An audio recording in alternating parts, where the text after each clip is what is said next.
안녕하세요. 시사M 지금 우리는 임세혁입니다. 안녕하세요. 지난주 첫눈이 내렸죠? 첫눈처럼 포근한 여러분의 MC 손종학입니다. 네, 첫눈처럼 포근한 우리 손종학 교수님과 함께 또 강은선 기자도 옆에 있습니다. 안녕하세요. 네, 안녕하세요. 안녕하세요. 세계일보 강은선 기자입니다. 네. 네. 자, 우리나라에서 자취를 감춘 것으로 알려진 빈대가 충남에 의해서 대전 가정집 등 전국에서 발견되고 있는데요.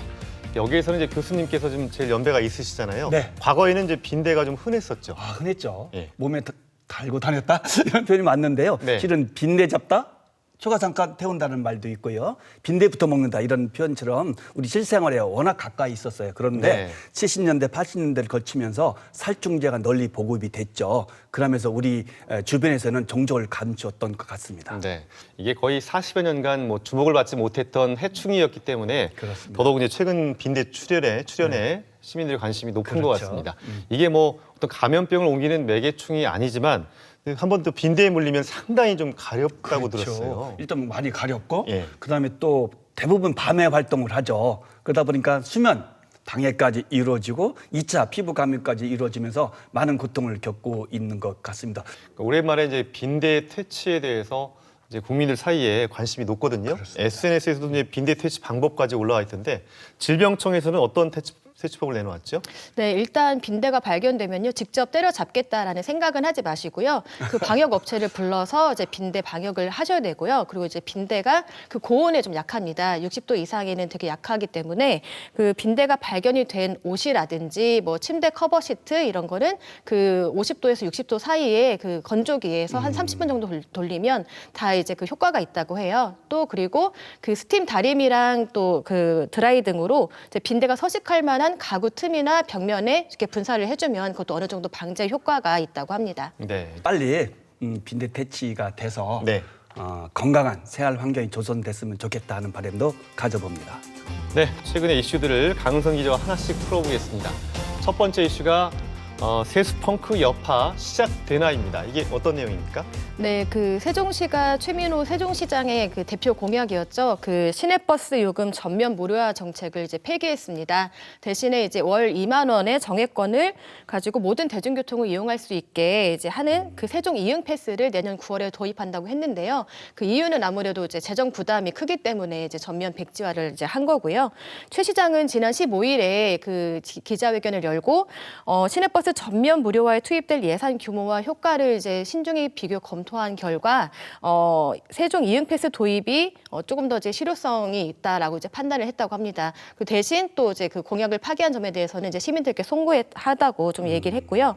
당초에는 이제 전국 최초로 그 세종 시민이면 누구나 전 연령층에서 시내버스를 이제 누구나 무료로 이제 탈 수 있게끔 하겠다고 했거든요. 내년 9월에 이제 출퇴근 시에 이제 먼저 시범 사업을 하고 2025년에 전면 도입할 계획이었지만 이번에 이제 백지화를 최종 결정했습니다. 네. 그래요. 실은 저도 대전 세종 살고 있기 때문에 시민으로서 굉장히 기대 반 이렇게 걱정도 했었는데 8개월 만에 이게 무산이 됐다고 하는데 어떻게 된 것이죠? 일단 그 이 공약이 광역단체에서는 세종시가 전국 최초로 그 시내버스 그 요금을 전 연령층에 이제 무료로 하겠다라는 네. 정책이었고 이제 기초단체에서는 경북의 청송이 이미 그 복지 정책으로 그 시내버스 요금 무료화를 시행하고 있긴 합니다. 근데 그 세종시가 2012년에 출범할 때에 그 세종시는 대중교통 중심 도시로 이제 설계가 됐거든요. 이제 그러다 보니까 이제 다녀보셔서 아시겠지만 세종시의 주요 대부분 도로가 이제 넓으면 6차선, 좁으면 맞습니다. 4차선 도로거든요. 그렇죠. 그러다 보니까 이제 승용차가 다니기엔 좀 불편한 도시인데 네. 중앙부처가 내려오고 하면서 승용차 이용하는 그 이용률도 굉장히 높아졌어요. 높아졌고. 근데 지금 현재는 세종시가 39만 명 정도인데 지금은 그렇게 뭐 교통체증이 뭐 심하지 않다라는 얘기가 나올 수 있지만 이게 앞으로 50만 명, 60만 명으로 이렇게 도시가 국회도 확장이 내려오고. 되면은 확장되면 사실 이게 승용차가 이제 지나다니게 되면 교통체증이 어마어마하게 큰 문제가 되거든요. 그래서 이제 그 세종시장이 이제 그런 측면에서 대중교통을 이용 활성화를 위해서 이제 시내버스 요금 전면 무료화를 이제 그 하려고 했었던 거였는데 이번에 어쨌든 그 재정 부담 때문에 결국 이제 그 폐기하게 된 겁니다. 네. 그런데 기본적으로 버스 무료, 요금 무료를 시행하게 하려고 했던 것은 시민들로 하여금 대중교통을 좀 더 많이 이용하자 하는 의미에서 시작된 거였잖아요. 그런데 지금 말씀하신 대로 과연 이용 패스만으로 그런 효과가 나타날지 좀 미지수 아닐까요? 네, 말씀하신 대로 사실 그 시내버스 요금 전면화 그 정책 추진의 그 핵심은 그 대중교통으로 시민들을 이제 유도할 수 있느냐였거든요. 그래서 그때 같이 나온 지적이 뭐냐면 그 요금 무료화가 아니라 사실은 시내버스 노선 개편이라든지 이런 게 먼저 선제적으로 네. 진행돼야 된다라는 얘기가 지적이 많았습니다. 그래서 실제 그 세종 시민들의 얘기를 들어보면요, 시내버스를 안 타는 이유가 내 집 앞에 노선이 일단 없는 거예요. 그러다 보니까 접근성이 좀 떨어지고 그리고 그 배차 간격이 길다 보니까 시내버스를 이용하는 것보다 내 차를 갖고 가는 게 더 훨씬 이제 편리한 거죠. 그래서 일단은 요금 무료화보다는 시내버스 노선과 배차 간격 등 시내버스 그 개편 목소리가 좀 컸었었고요. 그리고 말씀하신 대로 자전거 이용하는 사람 또 승용차를 이용하는 사람이 과연 요금만 무료로 한다고 해서 올 수 있느냐 좀 이런 부분에 대한 그 지적이 굉장히 컸었고 그래서 이번에 그 이용 패스를 도입하면서 그 세종시도 그 시내버스 그 개편을 전면적으로 이제 시행하겠다고 했습니다. 네. 자, 다음 소식 이어가 보겠습니다. 이번에는 이제 전국 어디서 제조해도 광천김인데요. 이게 어떤 이야기인가요? 이 프로그램 보신 시청자분들도 많이 드셔보셨을 텐데 광천이라는 게 충남 홍성군 그 광천읍에서 생산되는 네. 그 지역 특산품과 이제 비슷한 거거든요. 네. 근데 이를 홍성이 아니더라도 이제 어디에서나 이제 광천김이란 이름을 쓸 수 있다는 법원의 판결이 최근에 나왔습니다. 그 이달 8일에 특허법원은 그 충북 소재의 한 김 제조 업체가 그 광천김 영어 조합 법인을 상대로 제기한 지리적 표시 단체 표장 등록 취소 소송에서 그 원고 손을 좀 들어준 건데요. 이게 이제 대법원까지 가서 최종 취소될 경우에는 그 광천김 그 상표를 전국 어디에서나 그 생산 지역에 상관없이 쓸 수 있게 되는 겁니다. 근데 어떨까요? 김 하면 국민 반찬 아닐까요? 네. 어린이부터 시작해서 어른까지 누구나 좋아하는 것이고 실은 최근에는 수출까지 많이 되면서 해외에서도 쉽게 볼 수가 있는 제품인데 광천김 하면 그래도 대전 충남의 대표적인 브랜드 김 안 먹어본 사람이 없죠. 없겠죠. 그런데 어떻게 우리 광천김이 법정까지 가게 된 거예요, 도대체? 이게 그 2021년 그 말쯤에 그 충북 소재 한 김 제조 업체가 이제 소를 제기하게 된 건데요. 그 전후 사정을 좀 이렇게 알아보니까 이게 2019년쯤에 충남의 한 대형마트에서 그 충북 광천김이라는 이름의 그 김이 있는데 이 그 제조가 충북의 한 김 업체라는 거를 그 광천김 영어 조합 법인 그 소속 업체가 이걸 확인하게 된 겁니다. 알게 됐군요. 예, 그래서 대형 마트에 이건 안 된다라고 이건 법을 위반한 거라고 이제 그 항의를 해서 그 대형 마트에서 그 충북에서 제조한 그 김이 빠지게 됐어요. 근데 이게 충북 업체가 또 알아보니까 그 업체가 사실 광천읍에 주소를 둬야 되는데 그 주소를 두지 않은 걸 또 확인하게 된 거예요. 그럼 너네도 위반이다라고 해서 이제 그 특허법원에 이제 소를 제기하게 된 건데 그 행정소송의 1심격인 그 특허심판원에서는 사실상 이를 기각을 했어요. 네. 이 정도의 정관 규정을 이렇게 위반한 거는 크게 뭐 문제될 소지가 없다라고 했지만 이번에 그 2심격인 특허법원에서 이거는 문제가 된다라고 했기 때문에 그 원고에 손을 들어주게 된 겁니다. 네. 홍성의 대표 특산물이죠. 이 광천김이 이름을 잃어버릴 그런 위기에 처한 상황인데요. 네. 아까 이제 계속 나오고 있는 단어죠. 지리적 표시 단체 표장. 이 말이 좀 익숙한 듯하면서도 어려운 것 같아요, 교수님. 저도 어려운 것 같아요. 네. 일단 발음 자체가 지리적 표시 단체 표장인데요. 네. 기본적으로 상표는 자유가 있어요. 마음 놓고 선정할 수 있는데 지리적 표시까지도 자유롭게 상표 등록을 하게 되는 순간에 네. 우리 모두가 이용하는 명칭을 다른 사람은 사용할 수가 없게 되잖아요. 그래서 실은 지리적 표시는 예외적으로만 허용하고 있어요. 그러니까 법인 같은 것이 구성됐을 때만 예외적으로 상표 등록을 할 수 있는데요. 그래서 우리는 지리가 표시된 지리적 표시 단체 표장 이런 말을 표현하고 있는 것이죠. 그렇군요. 예. 근데 이제 지리적 표시 단체 표장이 이게 획득하는 것도 좀 어려웠을 거 아니에요. 근데 이게 시간이 지나면 또 어느 정도 자격이 안 되면 취소가 될 수 있는 그렇습니다. 거네요. 실은 상표 등록을 해둘 때 네. 조건이 붙어 있을 수가 있어요. 이런 곳에만 상표를 사용하라든가 어떤 내용으로 제조를 하라든가 이렇게 되어 있는데 그런 조건을 위반했을 때 그럼에도 불구하고 법인이라든가 조합에서 그런 부분에 대한 관리 감독을 소홀히 해서 소비자로 하여금 브랜드 가치에 대한 품질에 대한 혼동이라든가 어려움을 겪을 때 네. 그런 것을 피하게 하기 위해서 그런 경우는 예외적으로 상표 등록을 취소하게 되기도 하는 것인데 아마도 이번 판결도 재판부는 그런 입장을 보지 않았을까 하는 생각을 해보네요. 이게 뭐 갑작스럽게 나온 게 아니라 사실 또 뉴스를 통해서 보면은 광천김이 김에 뭐 천일염 대신에 뭘 썼다 이런 게 좀 기사화 됐었잖아요. 그런 것들이 다 이제 이런 문제들이 복합돼서 나온 건가요? 네, 맞습니다. 그래서 특허법원 판결을 보면요. 말씀하신 대로 광천조합법인에서 상표권을 제대로 관리하지 않았기 때문에 너네만 이 상표권을 쓸 권리가 없다라는 그 취지거든요. 보면은 실제로 조합법인의 일부 그 업체들은 로고 디자인을 조금씩 바꾸거나 그리고 그 광천김은 조미 김에만 써야 되거든요. 근데 그 조미 김이 아니라 김가루나 김 자반에도 그 무분별하게 이름을 썼고요. 또 그리고 그 천일염 대신에 그 맛소금을 쓰거나 참기름도 국내산이 아니라 외국산을 갖다 쓰는 좀 이런 그 관리가 제대로 안 됐습니다. 또 그 아까 말씀드렸지만 충북업체도 광천김이라는 이름을 썼잖아요. 그렇죠. 제3자가 이거를 이제 무단으로 사용을 해도 사실상 적절한 조처를 하지 않았기 하지 때문에 않았다. 그 권리적인 면에서 이제 박탈을 당했다라고 볼 수 있는 권리 거죠. 소홀을 했네요. 네네. 네. 참 그렇다고 이제 우리 지역 입장에서는 그러니까는 이름을 이제 빼앗기는 것을 또 두고 야, 볼 만한 또 없는 일인데 없어요. 아까 뭐 일부 업체라고 했지만 그 일부 업체들도 다 조합원들일 거 아니에요. 네, 맞습니다. 이 조합 측이나 홍성군의 어떤 대응은 어떤지 궁금해요. 조합법인을 일단 대법원에 상고하겠다는 계획이고요. 또 이제 홍성군에 지역 업체가 만든 광천김을 인증하는 제도를 이제 해달라라고 요청한 상황입니다. 네, 하지만 홍성군은 그 상표 인증에 대한 좀 법적 근거가 없다라고 하는 입장이고요. 그래서 이제 특허 제출한 비용인 5천만 원만 지원을 좀 하겠다라고 지금 밝힌 상황입니다. 네, 이게 허술한 브랜드 관리가 초래한 일인 만큼요. 지역에 뭐 좋은 브랜드들이 많이 있잖아요. 그렇죠. 네, 우리 지역의 브랜드를 지키면서 지키고. 스스로 자신의 가치를 높이는 일에 더욱더 신경을 쓰지 않을까 그런 생각이 들었습니다. 자, 지금까지 이슈 브리핑 강은선 기자와 함께했습니다. 고맙습니다. 수고하셨습니다.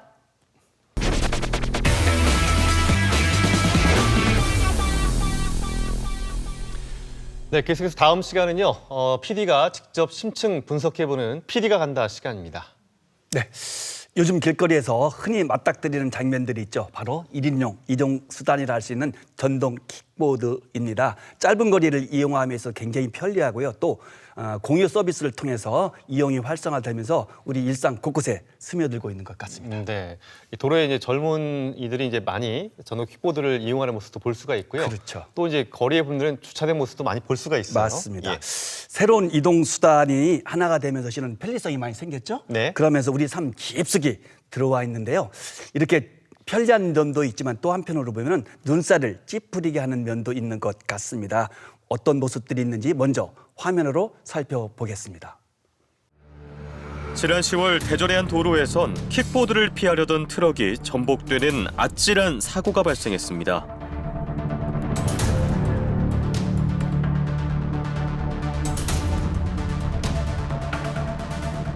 각종 안전사고로 이어지며 거리에 무법자로 낙인이 찍힌 전동 킥보드.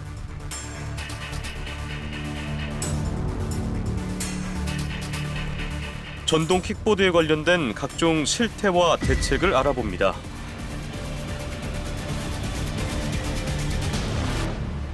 거리 곳곳에서 심심치 않게 볼 수 있는 이동수단, 전동 킥보드. 전동 킥보드를 타고 다니는 사람 중에는 안전 운행을 위한 기본 수칙을 위반한 사례도 흔한데요. 개인형 이동장치의 교통사고 건수는 5년 사이 10배 이상 증가했으며 사망자 수도 꾸준히 증가하는 실정입니다. 차량이라는 인식이 없는 것 같아요. 이게 자동차만큼은 아니지만 전동 킥보드도 상당히 빠른 속도로 주행해서 보행자들에게 위험을 줄 수 있고 그 탑승하는 본인도 위험할 수 있는 그런 차량인데 부주의하게 운행을 하기 때문에 그런 거라고 생각을 하고요. 전동 킥보드는 도로 위에 갑자기 등장하는 고라니와 비슷하다고 해서 킥라니라는 오명까지 얻고 있습니다. 갑자기 튀어나오는 거예요. 갑자기. 무방비 상태에서 갑자기 튀어나와요. 예측하기가 어렵네요. 예, 불가능하죠. 너무 갑자기 튀어나오니까. 방지턱에 크레기가 있는 경우도 많은데 거기에 걸려서 넘어지시기도 하고. 차도 구분이 없어요. 막 아래 위 막 도로변이고 인도고 막 다 이렇게 접하고 다니니까. 도로교통법은 전동 킥보드 역시 자동차 면허나 원동기 면허가 있어야 주행할 수 있고 헬멧도 반드시 쓰도록 하고 있습니다. 2명 이상 동시에 탑승하는 것도 금지되어 있는데요. 이를 어기면 범칙금을 내야 합니다. 하지만 현장에선 잘 지켜지지 않는 경우가 많습니다. 왜 안 하고 타세요? 머리 눌리는 게 싫어가지고 일단 안전모 착용하기 그렇게 귀찮아서. 운전자는 횡단보도에선 킥보드를 끌고 가야 한다는 법규도 어긴 채 유유히 사라집니다. 대전의 한 고등학교 앞, 교문 앞에는 학생들이 등교할 때 타고 온 것으로 보이는 전동 킥보드가 버젓이 세워져 있습니다. 하교 시간, 지역의 중고등학교 부근에선 전동 킥보드에 몸을 실은 청소년들을 어렵지 않게 볼 수 있었는데요. 청소년들 사이에서도 전동 킥보드의 안전 법규는 아주 쉽게 무시됩니다. 한 반에 킥보드 타는 사람이 몇 명 정도? 꽤 많아요. 거의 다 타죠? 거기에서 사고를 당한 친구는 얼마나 정도 돼요? 거의 다 한 번쯤은 넘어져 보고. 면허 등록은 하라고 뜨는데 그 다음에 이용하기 누르면은 그냥 바로 찍혀가지고 타고 다닐 수 있어요. 면허 등록이 필요 없다고 말하는 청소년들, 사실일까요? 담당 PD가 전동 킥보드를 대여해 보기로 했습니다. 현재 대전에서 운영 중인 7개의 전동 킥보드 대여 업체 중 6개 업체에서는 신분증은 다음에 등록하기를 누르자 바로 전동 킥보드 대여가 가능했습니다. 면허 등록을 요구하는 업체는 한 곳에 불과했습니다. 제일 많이 이용하는 층이 아무래도 고등학생 층이 제일 많으니까 그래서 아직은 조금 알면서도 조금 면허 인증 등록을 루즈하게 하는 뭐 그런 게 있는 것 같아요. 이익 추구에 급급한 업체들의 안일한 대처, 어른들이 만들어 놓은 허술한 법망이 청소년들에게 전동 킥보드의 불법 운행을 부추기는 건지도 모릅니다. 미치기. 그게 뭐예요? 두 명이서 같이 탄다는 거. 막 3명, 4명 이렇게 타는 애들 봤어요. 그 어떻게 생각해요? 굳이 한 대에 3명씩 타가지고 뭐 조금 돈 드는 거 아끼려고 그런 거 보면 조금 보기 안 좋아요. 현장에서는 무면허에 탑승 인원을 초과해서 타는 청소년들을 어렵지 않게 발견할 수 있었습니다. 지금 둘이서 타는 거잖아요. 저녁 돈이 아까워서요. 학교에서 그냥 위험하니까 타고 다니지 말자 뭐 이런 식으로 그냥 방법만 얘기해 줄 뿐이지 다 타고 다니고. 19세 이하 전동 킥보드 등의 교통사고는 5년 새 약 47배가량 증가한 상황이고 전체 사고 건수의 절반에 가까운 비중을 차지합니다. 교육계에서도 전동 킥보드의 무분별한 이용을 인식하고는 있는 걸까요? 청소년들의 전동 킥보드 불법 이용에 대한 입장을 물어봤습니다. 학교 밖에서 이루어지기 때문에 이제 교사들의 직접적인 통제가 어렵다는 게 이제 큰 문제점인 것 같아요. 그리고 너무 쉽게 아이들이 접근할 수 있는 거. 청소년들의 전동 킥보드 이용이 심각한 수준이지만 아직 뚜렷한 대안이 없는 지금. 면허증 있어요? 없어요. 근데 지금 이거 타도 돼요? 타도 안 잡아요. 어떻게 이거 면허증 없는데 어떻게 타는 거예요? 전동 킥보드에 몸을 실은 청소년들의 아슬아슬한 질주는 오늘도 이어지고 있습니다. 네, 전동 킥보드와 관련된 다양한 문제들 또 실상들을 화면으로 만나봤습니다. 이게 이래저래 문제가 많은 것 같은데요. 그렇습니다. 이에 관련된 다양한 이야기 좀 나눠볼까요? 네. 그래서 오늘 말씀을 도와주실 전문가 한 분을 모셨습니다. 도로교통공단의 이형규 교수님 나와 주셨습니다. 네, 안녕하세요. 네, 안녕하십니까. 예, 전동 킥보드를 이제 불편한 시선으로 바라보는 경우도 많이 있지만 최근 사이에 급격히 증가한 것은 또 전동 킥보드가 활용성이 좀 높은 점도 있다는 거 아니겠습니까? 어떤 이점이 있을까요? 네, 대학생들을 대상으로 주로 이용하는 교통수단이 무엇이냐라는 설문조사가 있었는데요. 가장 많이 이용하는 교통수단으로 첫 번째가 버스였습니다. 두 번째는 걷기, 도보이동이었고요. 세 번째가 전동 킥보드였습니다. 네 번째는 택시였고 다섯 번째가 자가용, 그다음에 자전거 순이었는데요. 생각보다 전동 킥보드를 대학생들이 많이 이용을 하고 있습니다. 네. 그 이유가 무엇인지 물었는데요. 가장 많은 응답이 편리성이었습니다. 네. 그리고 두 번째가 경제성이었는데요. 이 전동 킥보드는 버스와 달리 대기 시간이 발생을 하지 않습니다. 예를 들어서 수업 시간에 늦었거나 약속 시간이 촉박할 때 버스나 지하철을 타게 되면 배차 대기 시간 동안 한참 기다려야 됩니다. 그렇죠. 그런데 이 전동 킥보드는 이용자가 결심을 하는 순간 즉각적인 이동이 가능을 합니다. 그리고 두 번째로 이 전동 킥보드는 운전자가 직접 경로를 이동을 할 수가 있습니다. 이 버스를 이용할 때 보면 여기서 좀 내려주셨으면 하는 생각이 들 때가 있잖아요. 그런데 이제 정류장에서만 하차를 해야 되다 보니까 하차 후에 다시 되돌아가야 되는 일들이 맞아요. 발생합니다. 근데 이런 단점을 전동 퀵보드가 보완을 해주는 거죠. 그리고 경제성도 좋은데요. 일단 이용 요금이 저렴합니다. 택시와 이용 요금 체계는 비슷합니다. 기본적인 이용 요금과 이동 요금이 있는데 발차 비용이 대략 500원에서 1,000원 정도 하고요. 이동 요금은 1분당 200원이 안 됩니다. 그렇다 보니까 택시 이용 요금과 비교해 보면 절반 이하로 이동이 가능하다 보니까 많은 대학생들이 그렇겠네요. 전동 퀵보드를 사용하고 있습니다. 네. 실은 저희 대학 캠퍼스에서도 학생들이 많이 이용하고 있어요. 장점이 있기 때문에 그럴 것인데 캠퍼스가 넓으면 더 그렇더하죠. 예. 그런데 실은 말씀하신 여러 이점도 있겠지만 우리가 현실에서 보면은 어려움도 많이 있는 것 같아요. 예를 들면은 차도와 보도 구분 없이 달린다든가 안전모를 착용하지 않는다든가 아니면 2인이 같이 타고 다니는 경우도 종종 발견할 수 있게 이치기라고 되거든요. 있었는데. 그렇습니다. 이치기라고 한다고 하던데 그런데 분명히 실은 이런 것들을 규제할 규정이 있지 않나요? 어떻습니까? 네, 맞습니다. 이 전동 킥보드를 이용하기 위해서는 반드시 원동기 장치 자전거 이상의 면허증을 취득을 해야지 가능합니다. 네. 이 원동기 장치 자전거 같은 경우에는 16세부터 취득이 가능한데요. 만약에 이 면허증이 없이 운전을 하다가 적발이 되면 10만 원의 범칙금이 부과가 되고 있습니다. 그리고 전동 킥보드를 도로에서 통행할 때는 이제 자전거 전용 도로가 있는지 없는지에 따라서 달라지거든요.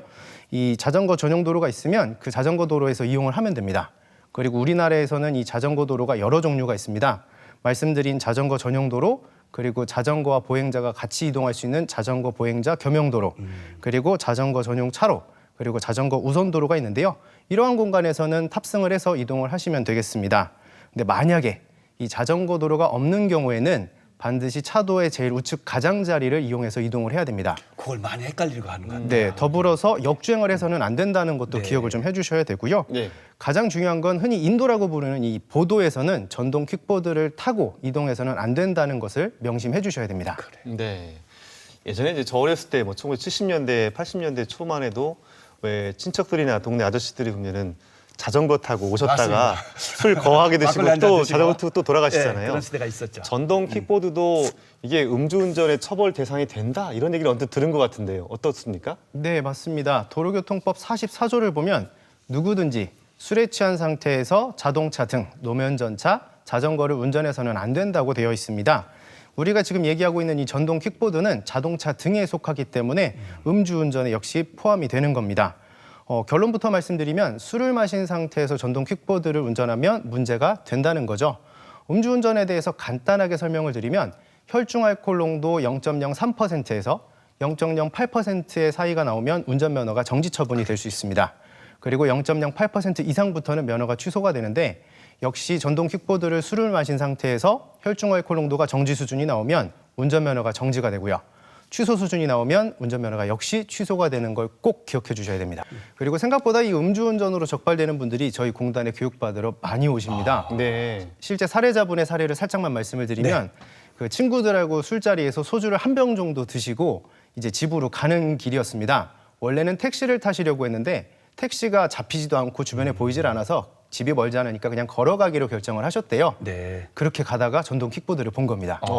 평소에는 한 번도 타보질 않았는데 이게 술 기운 때문인지 자기도 모르게 이제 발차를 해서 타고 가게 된 거죠. 근데 처음에는 무서웠는데 생각보다 괜찮았답니다. 문제는 그렇게 가다 보니까 저기 앞쪽에 경찰차가 있었고요.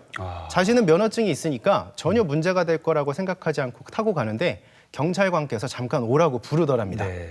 헬멧을 착용하지 않았기 때문에 이 인명보호장구가 없다 보니까 그것에 대해서 지도를 해주시려고 불렀던 거죠.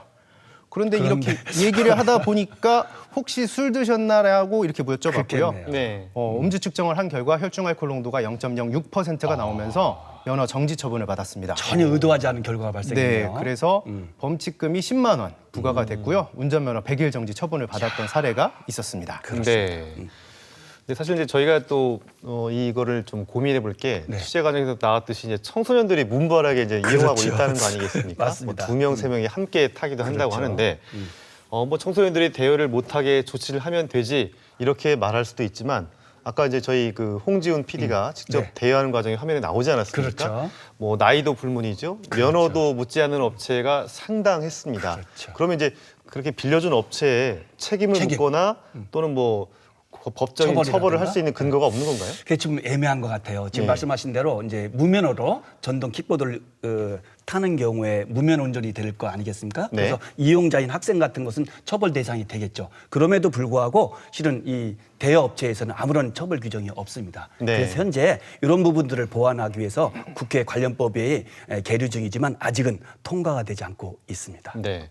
아까 또 교수님이 이제 원동기 면허나 자동차 면허만 있으면은 이제 이거를 몰 수 있다라고 하셨는데 저는 아직 전동 킥보드를 못 몰아봤거든요. 저도 실은 타보지는 못했어요. 하지만 운전면허 있지 않습니까? 있습니다. 그런데 이제 그거를 운전면허 가지고 이거를 몬다? 그렇죠. 글쎄요. 따로 이렇게 교육에 좀 받을 필요가 있을 것 같은데요. 네, 앞서 말씀드린 것처럼 이 전동 퀵보드는 우리가 흔히 접하는 자동차와 이동 방식, 처벌 관계 등이 다르기 때문에 규정도 다르고. 네, 예. 이해도 필요하고 숙지할 부분도 있고요. 연습도 그렇죠. 사실 필요하거든요. 하지만 이 전동 킥보드와 관련된 법적 의무 교육은 아직까지 존재하지 않습니다. 그렇다 보니까 주로 이동하는 이 대학생들이나 직장인 같은 경우에는 대여점이나 판매점에서 잠깐의 설명, 그리고 인터넷을 통해서 접하는 정보가 전부입니다. 문제는 이 전동 킥보드는 자동차와 다르게 그 탑승자의 신체가 외부에 고스란히 노출되어 있다는 점을 기억을 해야 됩니다. 그리고 더불어서 전동 킥보드는 서서 타는 이동수단이잖아요. 이 넘어졌을 때 굉장히 충격량이 큽니다. 네. 특히 충격량 같은 경우에는 속도의 제곱에 비례하기 때문에 그 속도가 빠를수록 충격량이 급격하게 많아지는데요. 그 자동차를 운전해서 갈 때 시속 25km는 빠른가요, 느린가요? 굉장히 자동차에서는 느리죠. 예. 그렇죠. 빠르다고 보기는 어려울 겁니다. 그런데 이게 전동 킥보드를 타고 시속 25km 정도 달리게 되면 생각보다 느껴지는 속도감이 엄청나게 빠르거든요. 날아가는 느낌 같아요. 네, 맞습니다. 이 시속 25km의 속도로 제동 없이 사고가 발생을 하게 되면 탑승자가 받는 충격량이 대략 60kg의 물체를 2.5m 높이에서 낙하시켰을 때 받는 충격량과 비슷합니다. 대단하네요. 어마어마한 충격량이죠. 그래서 안전하게 이용하기 위해서는 탑승자들에 대해서 교육이 필요하다라고 생각을 합니다. 무조건 타지마 이런 것보다는 안전하게 이동할 수 있게끔 유도하는 게 좋을 것 같습니다. 근데 어떻습니까? 지금 말씀하신 것과 같이 교육이 굉장히 중요하잖아요. 근데 실은 교육만으로도 한계가 있을 것 같아요. 어차피 개인용 이동 장치는 이제 활성화가 됐고 우리 생활의 일부가 들어온 것 같습니다. 그래서 PM이라 부르죠. 개인용 이동 장치를 퍼스널 모빌리티라고 하는 것 같은데 PM 전용 면허를 좀 도입해보자 이런 의견도 있는 것 같아요. 어떻습니까? 네, 맞습니다. 올해 초에 경찰청에서는 이 개인용 이동장치 면허를 신설하는 법안을 발의를 한다고 밝혔습니다. 근데 사실 이 경찰청에서는 2020년에 이 개인용 이동장치 면허를 발급하는 걸 추진을 했다가 무산된 바가 있었는데요. 그 이유가 뭐였냐면 이 도로교통법이 개정이 되면서 앞서 말씀드린 것처럼 2종 원동기 장치 면허증이 있으면 자연스럽게 전동 킥보드를 탈 수 있게끔 바뀌었기 때문에 무산된 바가 있었습니다. 근데 이번에 이걸 다시 추진하겠다는 거죠.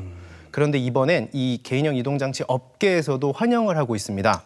왜냐하면 전동 퀵보드 사고가 주로 주행 중에 발생을 하는데 면허가 도입이 되면 이 교육이 의무화될 것으로 기대를 하면서 안정화될 것이라고 보는 것이죠. 어쨌든 급하게 제도권 안으로 이 전동 퀵보드가 들어왔는데 아직 완벽한 수준은 아니라고 볼 수 있습니다. 기존의 교통 참여자들과 지혜롭고 슬기롭게 공존할 수 있는 방안이 필요하다고 생각합니다. 네. 사실 또 많은 부모들이 우리 아이가 밖에서 이걸 타고 다니나? 이거 사실 모를 수도 있거든요. 예.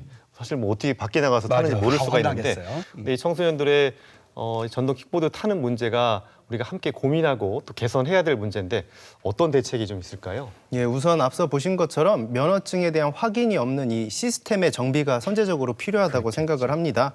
현행법에서는 엄연히 면허증을 취득한 후에 운행이 가능한데 등록 초기에 그냥 넘어가기를 누르게 되면 누구나 발차를 할 수가 있게 되어 있습니다.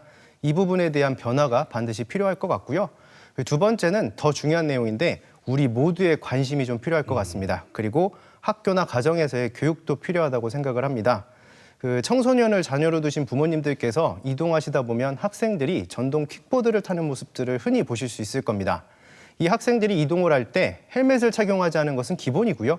2명이 타고 3명이 타고 많게는 4명 이상 타는 경우들도 많이 볼 수가 있습니다. 이런 위험천만한 모습들이 더 이상 나오지 않게 우리 모두의 관심이 필요하다고 생각합니다. 그래요. 네.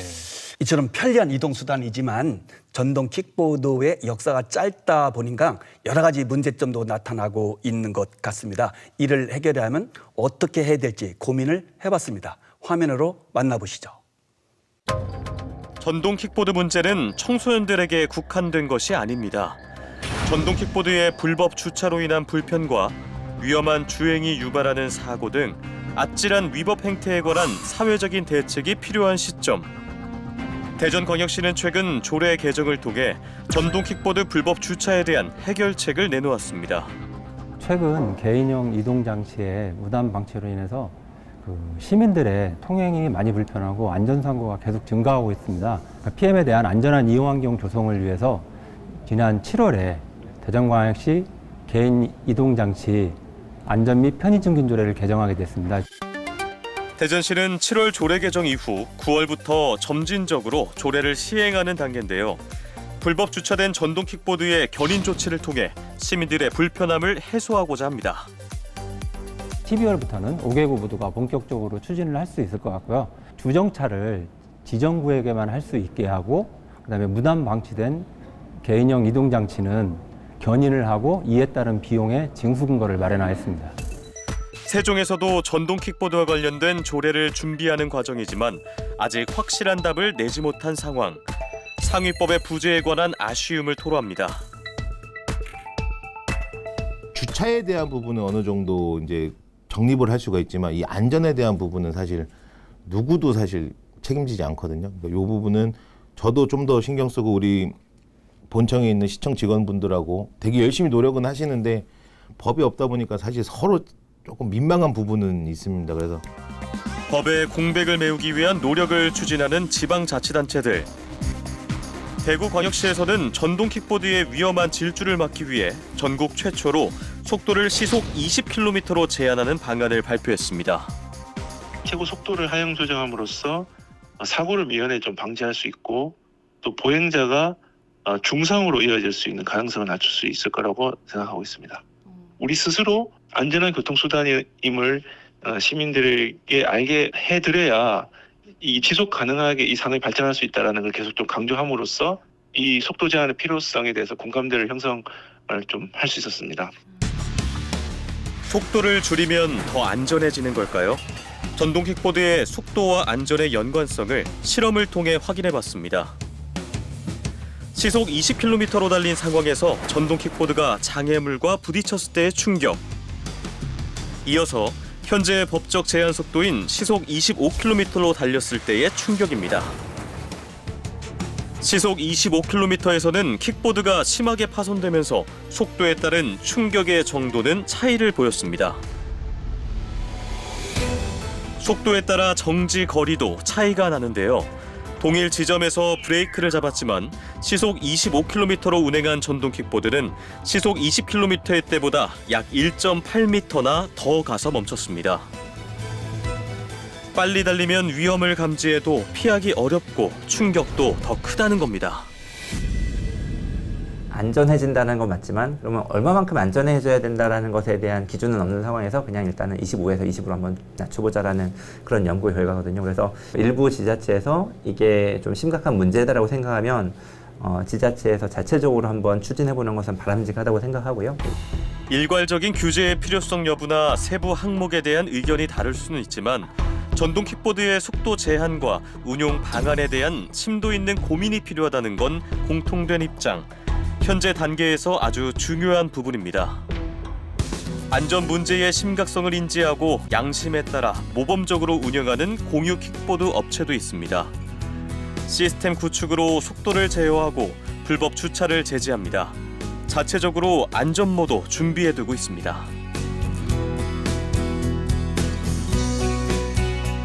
분실은 당연히 일어나고요. 분실은 어차피 저희는 이제 손해비용이라고가 아니라 그냥 이거는 사고가 났을 때 덜 다치게 하는 안전 장비라고 생각하거든요. 하지만 현행법으로는 이런 안전한 공유 킥보드 서비스 운영을 강제할 수 없기 때문에 개인의 노력에 의지할 수밖에 없는 상황입니다. 전동 킥보드와 관련된 문제점 인식은 있지만 제도적 장치는 부족합니다. 사실 시민 삶에 되게 녹아져 있어요. 이 PM 자체가.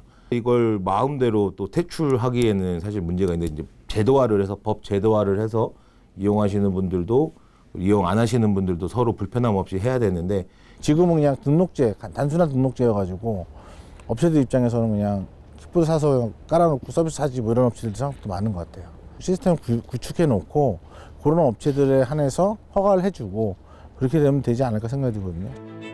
전동 킥보드를 바라보는 시민들의 시선도 다양하고 의견도 분분한 실정.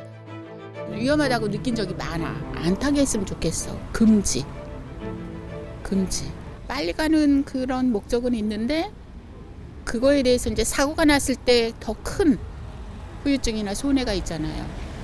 킥보드 덕분에 편리한 점도 많고 그 도로 관련 규제가 잘 이루어지고 그러한 배경에서 킥보드를 이용할 수 있다면은 충분히 사용해도 안전하지 않을까 그리고 유익하지 않을까라고 생각을 합니다.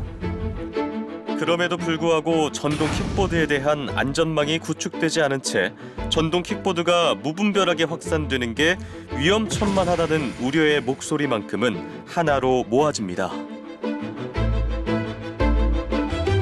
네, 길거리에 마구 세워져 있고요. 또 넘어져 있는 이제 전동 킥보드 때문에 사실 어르신들이 좀 보행하시다가 또 이제 어린 아기들이 이제 막 아장아장 걷다가 그렇죠. 또 걸려 넘어질 수 넘어질 있고 수도 이런 있고. 안전사고로 이어질 수가 있는데요.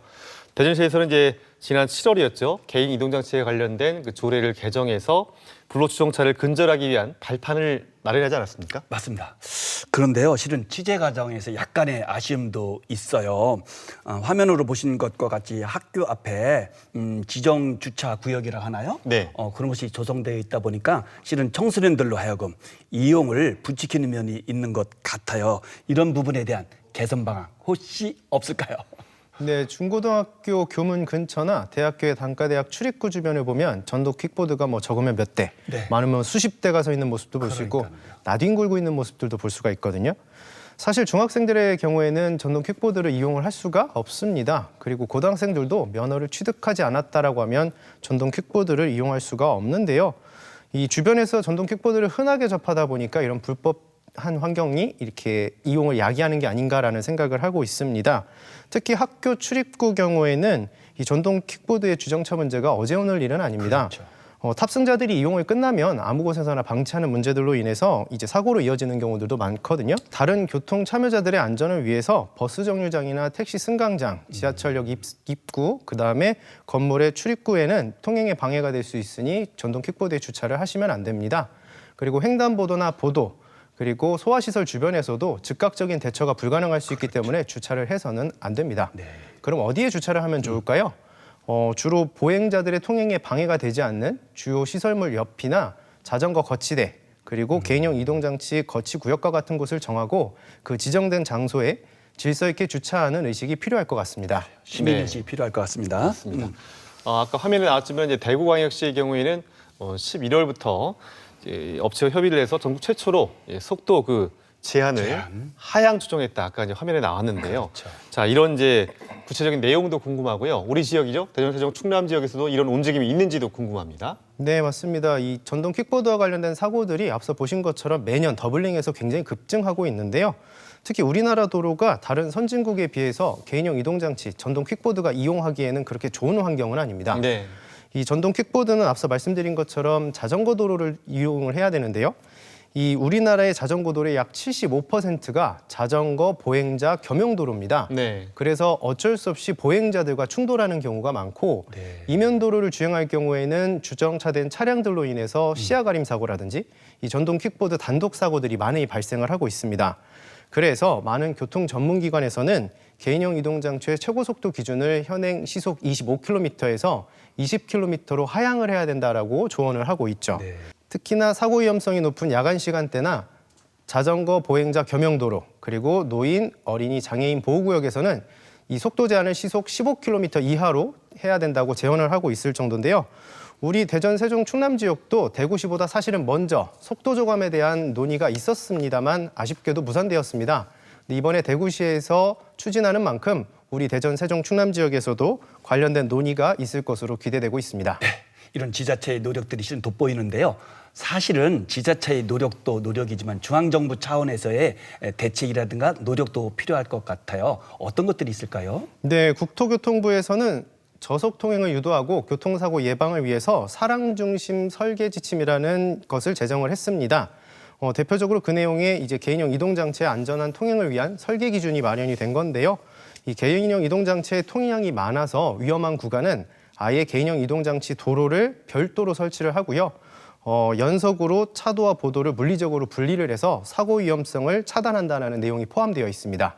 그리고 전동 퀵보드는 바퀴가 작습니다. 그래서 안전하게 주행이 가능하도록 도로의 접속부에 이 경계석 턱을 없애는 내용도 포함이 됐고요. 원만하게 회전이 가능하도록 이 회전 반경을 크게 하는 내용도 포함이 되어 있습니다. 이 기준이 마련된 만큼 앞으로 도로가 개설된다면 현재보다 더 안전하게 이용이 가능할 것으로 기대되고 있는데요.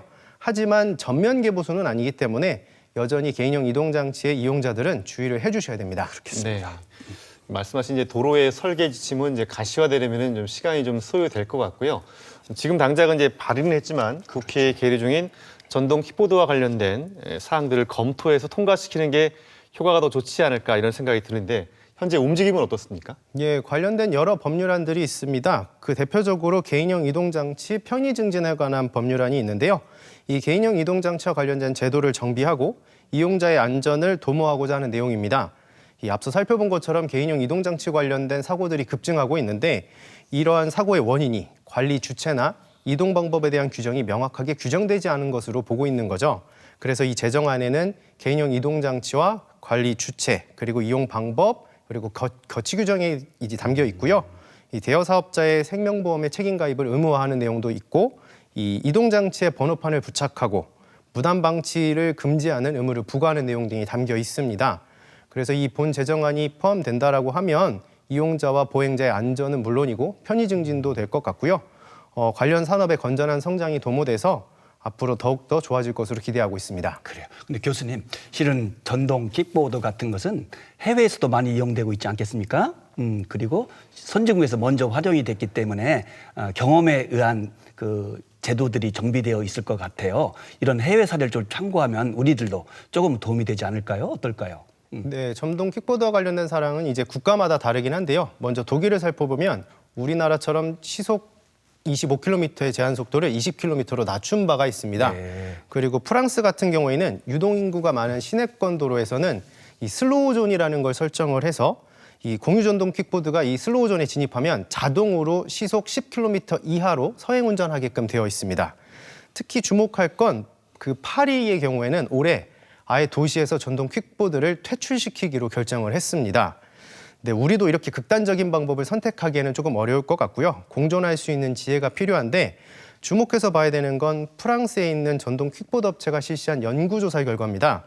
이 전용 주차구역에서 승차한 이용자의 이 주차 반납 준수율이 증가했다라는 걸 볼 수가 있다라는 거죠. 이처럼 엄격한 안전관리와 도로교통법 개정에 따른 관리 감독이 병행된다면 우리나라도요, 해외 주요 도시들처럼 체계적인 전동 킥보드 문화가 자리 잡을 수 있을 것으로 기대하고 있습니다. 네. 자, 이 전동 킥보드에 관련된 이야기 쭉 나눠봤는데요. 자, 끝으로 교수님 정의 말씀 한마디 해주신다면요. 네, 책은담이라는 책에 있는 구절로 정리를 좀 해볼까 싶습니다. 이 책은담이라는 책에요, 쉬워 보이는 일도 막상 해보면 어렵다라는 말이 있습니다. 이 전동 킥보드를 이용하신 분들 보면 겉모습이 익숙하다 보니까 그냥 대충 타면 되겠지라는 생각을 하시는 경우들이 많은데요. 막상 타보시면 굉장히 빠르고요. 무섭습니다. 그렇기 때문에 이 전동 퀵보드의 특성을 미리 좀 공부를 하셔야 되고요. 관련된 법령도 숙지를 하셔야 됩니다. 그리고 충분한 연습도 필요하다라는 거죠. 근데 이렇게 또 말씀을 드리면 아니 이거 하나 타는데 이렇게 많이 준비를 해야 되나요? 라고 생각을 또 하실 수 있어요. 그래서 그런지 이 책은 다음에 바로 다음 구절은 이렇게 나와 있습니다. 못할 것 같은 일도 시작하면 이루어진다라고 되어 있습니다. 대한민국의 모든 교통 참여자들께서 특히 이제 전동 킥보드를 이용하시는 분들께서 늘 법규 잘 지키시고요. 안전하게 운행하셔서 항상 행복하시고 건강하셨으면 좋겠습니다. 그래요. 처음 자동차가 나왔을 때 찬반 의견이 있었죠. 네. 그렇지만 지금은 누가 뭐래도 핵심 교통수단으로 자리를 잡았습니다. 전동 킥보드도 마찬가지일 것 같습니다. 이용의 편리함과 안전 문제를 서로 실은 해결하기 어려울 것 같지만 잘 조화시켜서 우리가 공생의 방안을 찾는다면 미래에 유익한 이동수단이 되지 않을까 생각해 봅니다. 네, 자, 지금까지 도움 말씀에 도로교통공단 대전세종 충남지부의 이형규 교수였습니다. 오늘 말씀 고맙습니다. 수고하셨습니다. 네, 우리 지역의 다양한 이슈와 그리고 1인용 또 이동기기였죠.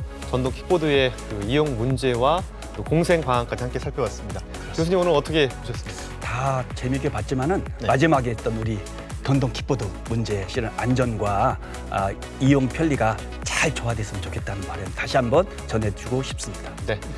자, 시사M 지금 우리는요, 뭐 흔히 보이는 우리가 뭐 정치 경제의 큰 거시적인 문제가 아니라 자, 우리 지역의 실생활에 가까운 생활 밀착형. 생활 이슈들을 가지고 또 다음 시간에도 찾아뵙겠습니다. 자, 지금까지 함께해 주신 여러분 고맙습니다. 고맙습니다.